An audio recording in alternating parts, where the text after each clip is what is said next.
ये गुरु माँ का दरबार है। यहाँ चोर भी संत बन जाते हैं, जो अपने आप को ये कहते हैं कि मैं कभी सुधर नहीं सकता, वो भी यहाँ साधु संत बन जाते हैं। ऐसी गुरु दरबार की महिमा है। प्यारे, पल भर का सत्संग हमारे जीवन का कल्याण कर सकता है, केवल पल भर का। अगर इस सत्संग को हमने पूरा सुन लिया तो ये हमें मोक्ष का प्रदान कर देता है, मोक्ष दिला देता है। बोलिए गुरुदेव भगवान। इसी प्रकार से एक साधु संत बने। पहले उनका कार्य कुछ और था। आज उन्हीं की कथा है। घाटम जी के नाम से। उनके पिता बहुत चोरी करते थे। उनका व्यवसाय भी यही था, चोरी करना।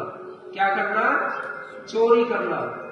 जितना भी चोरी का सामान होता उससे अपने घर को चलाते थे। 4-5 बच्चे थे उनके। उनको भी इसी व्यवसाय में डाल दिया कि चोरी करो भाई, अगर चोरी नहीं करोगे तो आपके घर का खर्च कैसे चलेगा। उनको भी चोर बना दिया, 1 नंबर का। और उनमें से 4-5 बच्चों में से एक बच्चे का नाम था घाटम। वो नाम लोगों ने दिया था उसको देखते ही अन्य लोगों को घाटा हो जाता था। घाटा कैसे? वो चोरी कर लिया करता था तो उनका तो भाई नुकसान होगा, तो उस लड़के का नाम घाटा ही रख दिया, घाटम। कह दो जय माता दी। तो भाई वो खूब चोरी करने लगा, बहुत आनंद आ गया। बच्चे भी चोरी करना सिखा दिए। तो एक दिन अंत समय आया उस व्यक्ति का जाने का इस संसार से। जब वो जाने लगा तो अपने बच्चों को बुलाया कि मेरा अंत समय आ गया है, मैं तुम्हें कुछ सीख देना चाहता हूं। उसको तुम सीखकर अपने इस व्यवसाय को और आगे बढ़ा सकते हो। कह दो जय माता दी। तो बच्चे दौड़े दौड़े आए, सबको चोरी करना सिखा रखा था। बच्चों ने सोचा पिताजी का जाने का वक्त हो गया है, क्या पता जाते जाते कोई ऐसी शिक्षा हमें दे जाए जिससे हमारे जीवन का कल्याण हो जाए। ये तो बहुत अच्छी बात है जो पिता ने हम सब बच्चों को बुलाया, कोई ज्ञान की बातें बता रही है। कह दो जय माता दी। तो जब सभी बच्चे आ गए तो उनके पिता ने बोला कि मैंने तुमको इसलिए बुलाया है, मैं तुम्हारे को एक सीख देना चाहता हूं जिससे कि तुम जीवन में कभी भी पीछे नहीं हटोगे और अपने इस कार्य में आगे ही आगे बढ़ते चले जाओगे। उनके पिता ने कहा कि एक काम करना, चोरी तो तुम करना सीख गए हो, जिसका भी जो भी सामान मिले, कुछ भी मिले वही चोरी कर लेना, इससे तुम्हारे घर का खर्चा चलता रहेगा। लेकिन एक काम करना, भविष्य में कभी भी कथा सत्संग गुरुवाणी को मत सुनना। क्या नहीं सुनना? ना तो किसी सत्संग को सुनना है, ना किसी कथा को सुनना, ना किसी गुरुवाणी को सुनना है। अगर ये सुन लिया ना तुमने तो तुम चोर नहीं साधु संत बना देती है। और जब तुम फकीर बन जाओगे तो तुम्हारे घर का खर्च कैसे चलेगा प्यारे। कह दो जय माता दी। देखो कितनी अच्छी शिक्षा दी है, ये लेनी चाहिए सभी कि सत्संग नहीं सुनना, गुरुवाणी नहीं सुननी है। अगर गलती से भी कहीं सुनाई पड़े तो कानों में उंगली डाल लेना, एक शब्द भी सत्संग का अपने अंदर मत जाने देना। अब पिताजी हमारा तो कार्य ऐसा ही है, पीछे पुलिस पड़ जाती है, हमें लोग पकड़ने के लिए भाग पड़ते हैं, हम भी भाग पड़ते हैं। और कहीं पर भीड़ आ जाती है या सत्संग चल रहा है, कथा चल रही है, वहां से गुजर रहे हैं, तो ऐसा कैसे हो सकता है कि एक शब्द भी हमारे कानों में ना जाए। कि उसका इलाज है प्यारे कि अपने कानों में उंगली डाल लेना और जहां तक सत्संग की आवाज जाए अपने कानों से उंगली मत निकालना, क्योंकि एक सत्संग का एक शब्द भी तुम्हें बदल देगा। कह दो जय माता दी। भाई जोर से बोलो, कह दो जय माता दी। मेरी आवाज बहुत तेज आ। तो प्यारे, सभी बच्चों ने अपने पिता की आज्ञा का पालन किया। जहां पर सत्संग कीर्तन भक्ति का कोई भी कार्य होता उससे कोसों दूर चले जाते। लेकिन चोरी करना उनका व्यवसाय था, खूब चोरी करते, अपने घर का खर्च खूब चलाते। लेकिन समय का अभाव देखिए, एक दिन चोरी कर भाग रहा था और कुछ लोग उनके पीछे पड़ गए उसको पकड़ने के लिए, घाटम के पीछे पड़ गए। और घाटम भागता भागता एक भीड़ की तरफ चला गया जहां पर सत्संग हो रहा था। और जब सत्संग की आवाज सुनी तो पिता की वो बात याद आ गई। अब पिता ने बोला था सत्संग को नहीं सुनना, कानों में उंगली देकर भागने लगा। और भागते भागते, भगवान की कृपा देखिए कैसे होती है, भागते भागते सत्संग के पंडाल से गुजर रहा था, तभी उसके पांव में एक बहुत बड़ा कांटा लग गया। जो कांटा नीचे से चुभा और उसके पांव के ऊपर निकल गया। इतना तेज भयंकर दर्द हुआ, जोर से चिल्लाया घाटम कि मर गया। और उसके कानों से उंगली हट गई और सत्संग की वाणी चल रही थी। सत्संग की वाणी चल रही थी, गुरुजी महाराज बता रहे थे। जब तक उसने वो कांटा निकाला अपने पांव से, कुछ पल के लिए जो सत्संग की वाणी जो गुरुजी महाराज बता रहे थे वो उसके कानों में पड़ी, क्योंकि कान उसको खोलने पड़े जब कांटा निकालने के लिए। तो गुरुजी महाराज बता रहे थे कि जो भगवान है ना, जो ये देवता है, ये व्यक्तियों से, इन मनुष्य से अलग होते हैं। इनकी कभी परछाई नहीं होती, ये जमीन पर पांव नहीं रखते हैं, ना ये पलक झपकते हैं। वो इनके गले में जो माला होती है वो कभी भी मुरझाती नहीं है, हमेशा ताजे फूल की तरह खिली रहती है। इनके शरीर से कभी दुर्गंध नहीं आती, पसीना नहीं आता। ये 4-5 बातें उसके कान में पड़ी और फिर पिता की याद आई, कांटे का दर्द कम हुआ और तुरंत कानों में उंगली डालकर कथा पंडाल से भाग गया। कह दो जय माता दी। तो प्यारे, नगर में चोरी बढ़ती गई, चोरों का आतंक बढ़ गया। राजा भी पकड़ने में असमर्थ रहा क्योंकि चोर बड़े शातिर थे। लेकिन एक बारी एक व्यक्ति ने युक्ति लगाई, अगर महाराज इन चोरों को हम पकड़ सकते हैं, इनका एक तरीका है महाराज, वो अपना लेते हैं, ये पकड़ में आ जाएंगे। ये सोचकर राजा ने कहा ठीक है, इन चोरों को पकड़ लेते हैं, तभी कुछ होगा, नहीं तो ऐसे तो बहुत ही आतंक बढ़ गया है। तो उस व्यक्ति ने बताया कि महाराज एक जंगल में काली माता का मंदिर है। कौन सी माता का? काली माता का मंदिर है। ये लोग सारे चोर वहां पर इकट्ठा होते हैं, उसी की पूजा पाठ करते हैं, उसी की शक्ति से ये चोर बने। ये सुनकर राजा भी चौंक जाता है। लेकिन ये बात सच है कि वहां पर ये लोग अपना धन ले जाते हैं, उसको आपस में बांट लेते हैं मंदिर में ही, और मंदिर में जो बलि विधान देना होता है, मांस मीट का चढ़ावा चढ़ाना होता है, वो चढ़ाते हैं और खाते हैं, फिर अपने अपने घर को चले जाते हैं। ये जब योजना सुनी तो राजा को भी एक आइडिया आ गया। तो उसने उन चोरों को पकड़ने के लिए एक जाल बिछा दिया। तो एक गुप्तचर जो राजा का सिपाही था वो काली माता बन गया। जैसे आपने देखे होंगे ना, इधर उधर भी काफी सारे बने हुए। काली माता का वेश रख लिया और काली माता की फोटो वहां से हटा दी और उसकी जगह पे खुद खड़ा हो गया। कह दो जय माता दी। भाई जय माता दी, आनंद से बोलो, इतनी अच्छी कथा है। आप अपने बच्चों को सुनाओगे, घर में सुनाओगे ना, सबका कल्याण होगा। ये गुरुजी महाराज की कथा ही है, इनको अन्यथा ना ले। मेरे पास अपना कुछ नहीं है प्यारे, जो कुछ है गुरु जी का है। कह दो जय माता दी। तो प्यारे, ऐसी योजना लगाई तो वहां पर जो सिपाही था वो काली माता का रूप लेकर वहां खड़ा हो जाता है मंदिर में, और उस मूर्ति को पीछे हटा देते हैं और चोर आते हैं, अपना अपना धन लूट कर जो वहां पर सामान बांटने लग जाते हैं। जब सामान बांटते हैं, बलि विधान करते हैं, नाचने लग जाते हैं तो वो माता जो बना हुआ था वो भी उनके साथ नाचने लग जाता है। ये देखकर वो चोर बड़े प्रसन्न होते हैं कि आज प्रथम बार माँ काली माता के दर्शन हुए हैं और वो हमारे साथ नाच रही है, वो हमारे पे कितनी प्रसन्न है।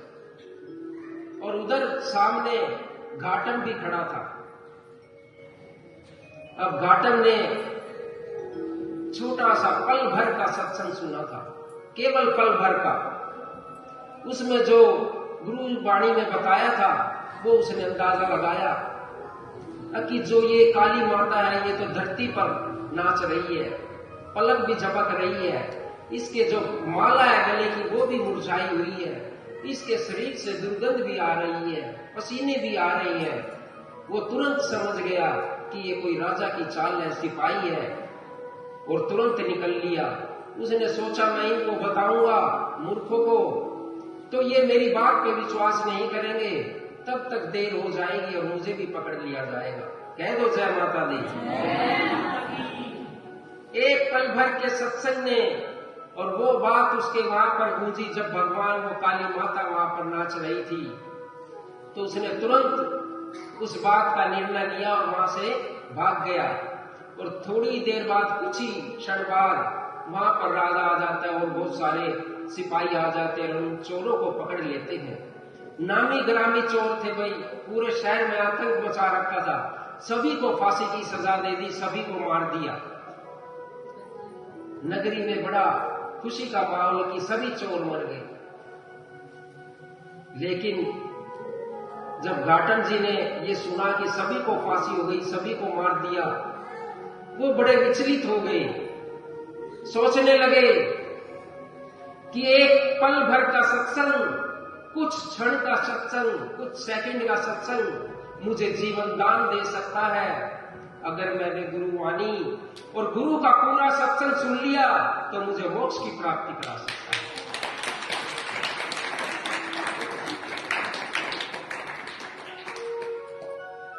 घाटम जी को वेदना लग गई कि मुझे ये सत्संग सुनना है, मुझे ये कथा सुननी है, ये गुरु अमृतवाणी सुननी है। उसकी फिराक में घूमने लगा और चोरी उसका व्यवसाय था, चोरी तो वो करता ही रहा प्यारे। लेकिन एक दिन रात को जंगल में गया, एक महाराज जी अपनी कुटिया में बैठे थे और जब कुटिया में बैठे थे तो उसने दरवाजा खटखटाया घाटम जी ने, खोलो महाराज। महाराज जी ने सोचा इतनी रात को 1 बजे 2 बजे का समय होगा, कौन आ गया? तो देखा बाहर एक व्यक्ति है, दरवाजा खोला, अंदर बिठाया। अब महाराज जी मुझे कथा सुनाओ, गुरुवाणी सुना दो। महाराज जी बड़े परेशान हो गए कि रात के 2 बजे इसको गुरुवाणी कहां से सुनाओ। अब महाराज मैं हूं घाटम, मैं चोरी करता हूं, डाके डालता हूं, मर्डर करता हूं, लेकिन आप मुझे सत्संग सुना दो, गुरुवाणी सुना दो, मेरा इसी में कल्याण हो जाएगा। उसको वेदना लग गई कि जब कुछ क्षण का सत्संग मेरे को जीवन दान दे सकता है, पूरी गुरुवाणी तो मुझे पता नहीं क्या दे जाएगी प्यारे। और जब महाराज ने देख लिया कि ये मानेगा नहीं और सत्संग इसको समझ में नहीं आएगा, कथा इसको समझ में नहीं आएगी, तो प्यारे एक काम कर ले, 4-5 नियम दे देता हूं, उन्हीं का स्मरण कर ले, भगवान की प्राप्ति हो जाएगी। कह दो जय माता दी। महाराज जी ने जय माता की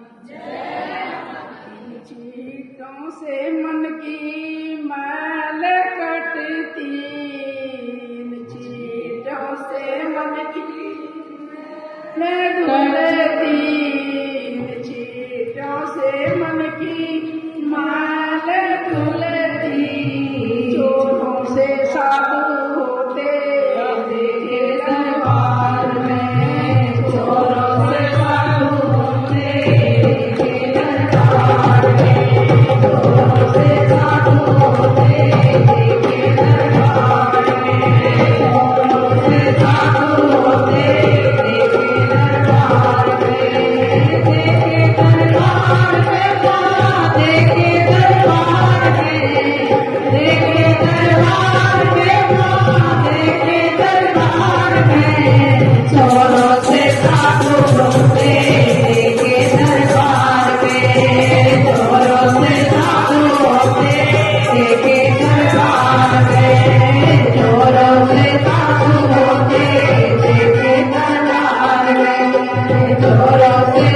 साधु होते देखे दरबार में, देखे दरबार में माँ, देखे दरबार में, देखे दरबार में माँ के देखे दरबार में, चोरों से साधु होते देखे दरबार में, चोरों से साधु होते देखे दरबार में, चोरों से साधु होते देखे दरबार में, चोरों से साधु होते देखे दरबार में।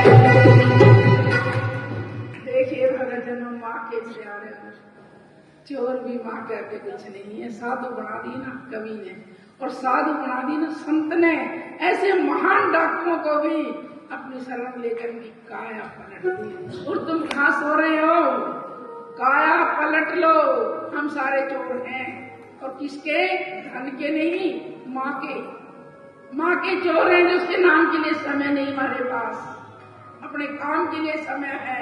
इसलिए चोरों से साधु बन जाओ, कल्याण हो जाएगा। जय माता की जय। महाराज जी ने सोचा कि इसको समझाना बड़ा कठिन है, इसको कुछ 4-5 नियम दे देता हूं, उनको रट ले प्यारे, भगवान की प्राप्ति हो जाएगी। बोला महाराज कुछ भी करना, चोरी करना नहीं छोड़ूंगा। चोरी तो मेरा परम कर्तव्य है, मेरा खानदानी पेशा है, बाकी जो नियम मानने के होंगे मान लूंगा। ठीक है। महाराज जी कहते एक काम करना, बहुत अच्छा सरल तरीका बताता हूं भगवान की प्राप्ति का, और ये सभी के लिए है प्यारे, उसके लिए नहीं है, घाटम जी के लिए नहीं है, आपके लिए भी है। कि हमेशा वही सामान खाना जो मंदिर में चढ़ाया जाता हो। मंदिर में जो हम भोग लगाते हैं ना, बस वही सामान खाना, वही वस्तु खाना जिसका भोग लगाते हैं, दूसरी चीज कोई मत खाना। अब ठीक है महाराज, मान लूंगा, मान ली आपकी बात। ये मत खाना, भात शराब मीट जो बलि विधान है ये मत करना। अब नहीं महाराज, जो मंदिर में भगवान के सामने भोग लगाया जाता है उसी को खा लूंगा। अच्छा एक काम और करना, एक नियम और ले लो, बिना नहाए कभी भी खाना नहीं खाना है। कभी भी खाना, भोजन, अन्न नहीं खाना बिना नहाए, नहा के तब खाना है। तो ये भी मान लूंगा महाराज जी। और कभी झूठ मत बोलना, सच बोलना। तुम्हारा काम चोरी का है, झूठ बोलते हो तो सच बोलना, उसमें भी तुम्हारा कल्याण हो जाएगा। ठीक है महाराज, ये भी मान लूंगा जो आपने कहा। तिलक लगा के रखना, तुलसी की माला गले में डाल लेना, ये 2-4 कथा बता दी। और एक सबसे उत्तम बताया, कहीं भी किसी भी मंदिर में शंख और घड़ियाल की आवाज सुनाई दे जाए तुझे सुबह शाम आरती के समय, तो वहीं रुक जाना, फौरन मंदिर में घुस जाना और आरती ले लेना। उसी में भगवान है। कहते हैं एक बारी सच्चे मन से आरती लेना और आरती करवाना, शंख और घड़ियाल की आवाज कानों में पड़ना। प्यारे शास्त्र की बात बता रहा, मेरे पास नहीं है कुछ भी, कि जो 10,000 गायों का दान का जो फल है वो एक बार आरती लेने का फल है। कह तो जय माता दी। तो इसी प्रकार से ये 5-7 नियम महाराज जी ने घाटम जी को बता दिए। ठीक है महाराज, मान लूंगा। अब चोरी करना तो महाराज जी को ही बोल दिया था कि छोड़ूंगा नहीं, चोरी तो खूब करूंगा, इसी से मेरे घर का कार्य चलता है।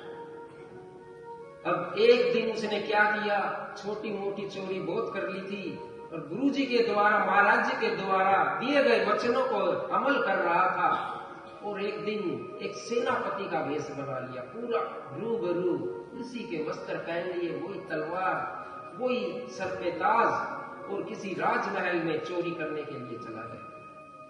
अब जब पहला गेट राज दरबार का पहुंचा घाटम जी, तो राज दरबारियों ने पूछा, कौन हो भाई, रात को 2 बजे किस लिए आए हो यहां पर? कि चोर हूं, चोरी करने आया हूं, चोर हूं। ये सुनकर पास में गए उन्होंने देखा, अरे ये तो हमारे सेनापति जी हैं, कोई ना कोई ऐसा कार्य होगा महाराज जी का जो रात को 2 बजे बुलाया, जाने दो। हाथ जोड़ लिए उसके सामने, अरे प्रभु आप तो हमारे साथ मजाक कर रहे हैं, आप तो सेनापति हो, आ जाओ आ जाओ। अंदर चला गया, दूसरे गेट में फिर रोक लिया, वहां भी बोला कौन हो, चोर हूं। उसने अंदाजा लगाया, देखा अरे ये तो सेनापति जी हैं। फिर सोचा उसने, अरे जब पहले वाले गेट वाले ने नहीं इसको रोका तो मैं कैसे रोक लूं, ये तो सेनापति है, भेज दिया। ऐसे करता करता वहां पर चला गया जब राजा और रानी का शयन कक्ष था, सो रहे थे।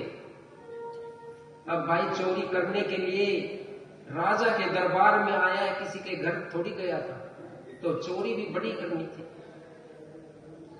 तो वहां पर राजा रानी ने सोने से पहले अपने आभूषणों को निकालकर, जो कीमती आभूषण थे सोने के या हीरे जड़ित थे, जितना भी कीमती सामान था वो बगल में रखा हुआ था।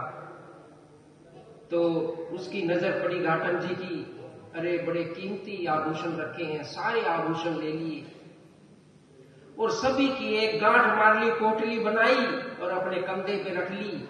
जैसे ही जाने लगा, अपना घोड़ा तो वहीं छोड़ दिया और राजशाही का घोड़ा ले लिया, महाराज का, जो केवल और केवल सिर्फ महाराज चलाते थे उसको।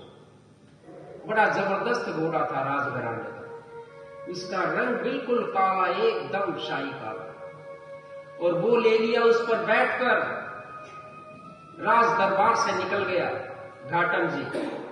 देखिए कैसे कृपा होती है भगवान की।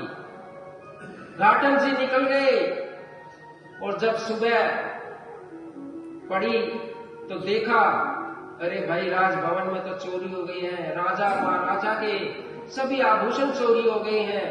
राजा ने सोचा, अरे भाई राजा ही बेचारा सेफ नहीं है, तो ये प्रजा कहां से सेफ होगी, इसको कौन रखवाली करेगा। चोरों का तो आतंक बहुत बढ़ गया है। गेट पे पूछा गया कौन था, कि हमारे प्रमुख सेनापति जी थे, उन्हीं की वेशभूषा थी। अंधेरे में ज्यादा मुंह नहीं दिखा। सेनापति जी से पूछा, कि मैं तो महाराज आया ही नहीं हूं। जब ये सारी बात पूछताछ के अंदाजा लगाया कि एक ही चोर बचा है राज्य में, जिसका नाम है घाटम, वही चोरी करके ले गया। कह दो जय माता दी। वही चोरी करके ले गया और पीछे पूरी सिपाही लगा दिए उसको पकड़ने के लिए। सारी रात घूमते रहे, सुबह हो गई। सुबह जंगल में एक मंदिर था, वहां पर जैसे ही शंख और घड़ियाल बजे, घाटम जी घोड़े पे जा रहे थे, तुरंत रोक लिया, क्योंकि महाराज जी ने बोला था ये 4-5 चीजें, इनका नियम मत तोड़ना, चाहे कुछ भी हो जाए, चाहे जान चली जाए, पर नियम को मत तोड़ना। अब उसने देखा मंदिर के अंदर घंटियां बज रही है, शंख बज रहा है, तो रोक लिया, क्यों ना मैं आरती ले लूं। गुरुजी ने भी, महाराज जी ने भी बोला था कि आरती करनी चाहिए, इसमें भी बड़ी ताकत है। और जैसे ही मंदिर में गया, इतने में सब सिपाही आ गए पीछे से और उसको पकड़ लिया। सारा सामान मौके पे मिल गया जो राजा रानी का था। इतने में राजा भी आ गया। अब जो काले रंग का घोड़ा महाराज का चुराया था, वो भगवान जी ने सफेद रंग का कर दिया। कैसा कर दिया? सफेद रंग का, बिल्कुल। जब सारा सामान मिल गया, राजा भी वहीं खड़ा हो गया और सारी चीज व्यवस्था देखी, और जब अपना घोड़ा देखा, घोड़ा तो ये मेरा है, मेरा काले रंग का घोड़ा, पर ये सफेद कैसे हो गया? घाटम जी से पूछा, प्रभु मैंने गुरुजी से गुरुवाणी ली थी, उन्होंने मुझे 4-5 नियम दिए थे, मैंने उनको मान लिया। जब मैं मंदिर के अंदर गया, भगवान जी के हाथ से किरण निकल के आती है, इस घोड़े का रंग काले से सफेद कर देती है, सिर्फ मुझे बचाने के लिए। कह दो जय माता दी। तो नियम में प्यारे इतनी ताकत होती है, ये देखकर घाटम जी उसी दिन से सब कुछ छोड़ देते हैं। राजा कहते हैं उनको, आप इतने बड़े संत हो, भगवान ने आपको बचाने के लिए इस घोड़े का भी रंग बदल दिया, फिर भी आप चोरी कर रहे हो। ऐसा मत करो, क्योंकि चोरी करने से तो पाप लगता है। जो भी आपको चाहिए मैं वो आपको दे दूंगा। महाराज जी ने, जो राजा था, घाटम जी के चरण पकड़ लिए, और जब ऐसी महिमा देखी घाटम जी ने, तो वही घाटम जी नहीं रहे, घाटम जी दास हो गए। कह दो जय माता दी। भगवान के दास हो गए। ऐसी महिमा देखकर भगवान श्री चरणों में आ जाते हैं। माता की देखिए कहां से कहां किस्मत बदलती है। कहता है उनके चरण पकड़िए, भगवान क्या करें, मैं तोरे दासों का दास, मगत मेरे मुकुट मणि, मैं तो दासों का दास, दास मेरे मुकुट मणि, मैं तो दासों का दास, दास मेरे मुकुट मणि, दास मेरे मुकुट मणि, दास मेरे मुकुट मणि, दास मेरे मुकुट मणि, दास मेरे मुकुट मणि, मैं तो दासों का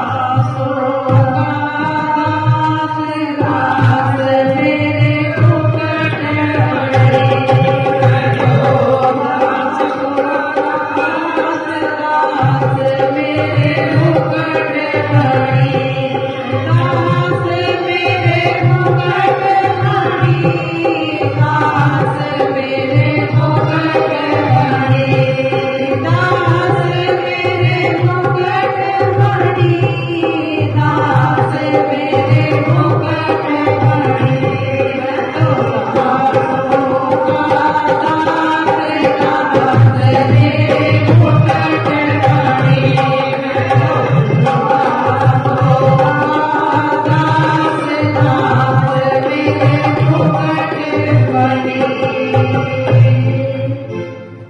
देखिए मेरे बच्चों, मेरे बेटा बेटियों, इस भक्ति में कितनी शक्ति है और इस सच में कितनी शक्ति है। चरण पकड़ने वाला कौन था? उसके अंदर भी तो वो भगवान नारायण थे, जिसके मुकुट में चोर भी विराज रहे थे, हैं? ऐसे नहीं। आप विश्वास करो, प्रेम करो और इस लाइन को अपनी को मजबूत करो और अपने सनातन धर्म को जगा दो। जिस धर्म के अंदर साक्षात देवता दर्शन देते हैं, उसको तो लाखों लाखों हजारों बार प्रणाम करनी चाहिए। ऐसे सनातन धर्म को तो बारंबार प्रणाम होना चाहिए, जिससे हम देखिए पीछे रह जाते हैं। कथा के लिए टाइम नहीं। अगर कथा से प्रेम होगा, अगले बार से हर प्राणी 1 बजे आएगा, आराम से घंटे 1.5 फालतू लग जाए, लेकिन कथा सुनाने का आनंद हर कोई लुटेगा। ये रस पिए, ये रस का प्याला पिए, ये रोज नहीं मिलता, 8 दिन में 1 दिन लो, उसको भी टाइम नहीं मिलता। जय माता की।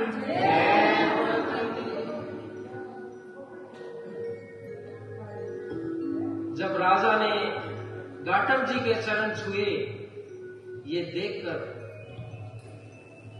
घाटा जी सोचने लग जाते हैं कि मैंने एक बारी सत्संग सुना था, कुछ क्षण के लिए मुझे जीवन दान मिला था, फिर दोबारा मैंने सत्संग सुना तो ये ऐसा मान सम्मान मिला कि राजा भी मेरे चरणों में है। कह दो जय माता दी।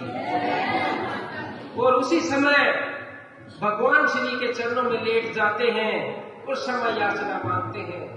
जब तेरे इतने से छोटे से सत्संग में इतना बड़ा आनंद है, तो ये जो भगत लोग तुम्हारी आराधना करते हैं, ये आनंद मुझे दे दो प्रभु।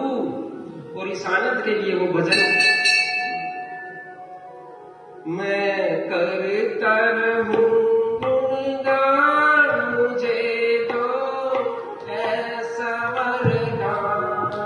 मैं करता रहूं गुणगान, मुझे दो ऐसा दो वरदान। मैं करता रहूं गुणगान, मुझे दो ऐसा वरदान।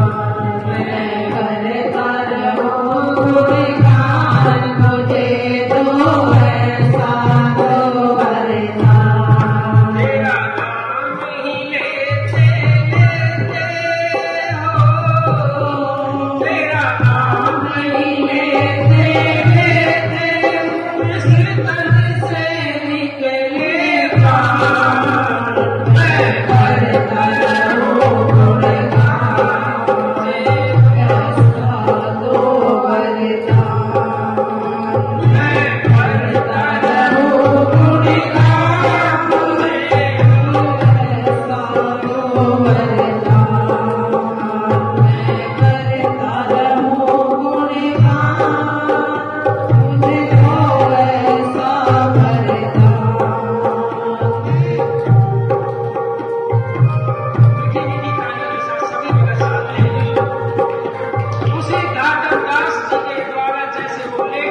मंदिर में रात